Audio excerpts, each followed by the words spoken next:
20 tahun lalu Papua Tanah Damai pernah dideklarasikan para pimpinan lintas agama se-Tanah Papua bersama elemen masyarakat serta unsur perempuan dan pemuda di Kabupaten Jayapura, Provinsi Papua. Selain unsur pemerintah dan aparat keamanan, para pihak dalam deklarasi tersebut mengembang tanggung jawab untuk menciptakan situasi Papua yang benar-benar damai, yang bisa dirasakan seluruh masyarakat baik di perkotaan maupun pedalaman Papua.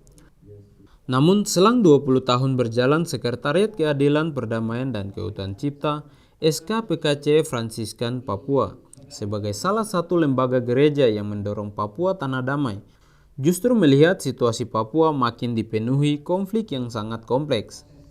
Berbagai konflik tersebut tertuang dalam buku laporan SKPKC Fransiskan Papuan berjudul Refleksi Membangun Damai dan Rekonsiliasi di Tanah Papua.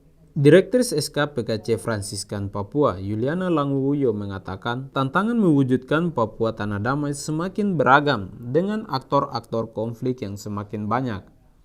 Karenanya, pihaknya menyelenggarakan forum diskusi grup untuk merefleksikan deklarasi 20 tahun silam dan melahirkan komitmen bersama untuk tujuan membangun perdamaian di Tanah Papua.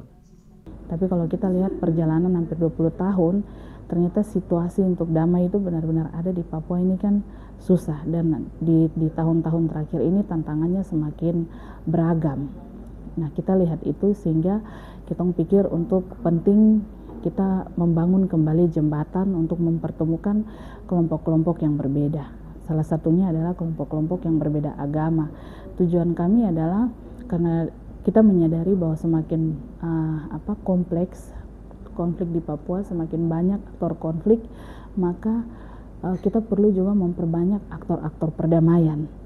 Kalau aktor yang bikin konflik itu banyak, maka aktor-aktor yang bicara dan memperjuangkan damai itu juga banyak.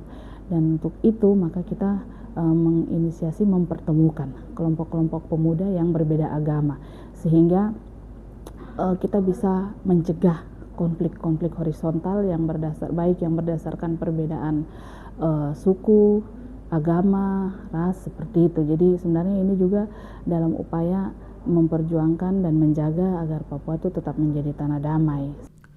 SKPKC Fransiskan Papua akan menyelenggarakan FGD dengan beragam narasumber dari unsur lintas agama. Pertama, FGD dengan narasumber para pemuda dari berbagai organisasi berbasis agama yang telah dilakukan pada pertengahan pekan kemarin di kota Jayapura, Papua. Memang selanjutnya kami akan mempertemukan lagi pemimpin-pemimpin agama, terus kelompok-kelompok mahasiswa, kelompok-kelompok di level mahasiswa, seperti itu. Yang satu hal yang dikejar sebenarnya dalam situasi Papua saat ini, di mana sebenarnya peran dan tanggung jawab kelompok pemuda berbasis agama atau pemimpin-pemimpin agama apa sebenarnya yang paling penting untuk kita bikin bersama supaya Papua benar-benar bisa menjadi tanah damai bagi semua orang yang hidup di tanah Papua. Itu sebenarnya yang membuat kami melakukan pertemuan ini dan pertemuan-pertemuan berikutnya nanti. Dalam FGD Refleksi Perjuangan Membangun Damai di Papua pekan kemarin dihadiri perwakilan dari sejumlah organisasi pemuda dan mahasiswa berbasis agama seperti Forum Pemuda Gereja, Pemuda Buphis, GAMKI, PMKRI, GMKI, Pergerakan Mahasiswa Islam Indonesia, GP Ansor, dan Himpunan Mahasiswa Indonesia.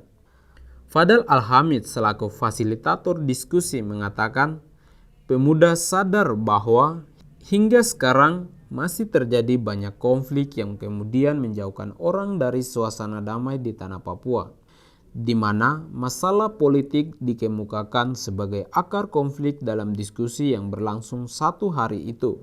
Fadel mengatakan di tengah keterbatasan kelompok pemuda dalam upaya membangun damai Papua, mereka meminta pemerintah tidak menutup-nutupi atau berkelit bahwa Papua masih menjadi daerah konflik.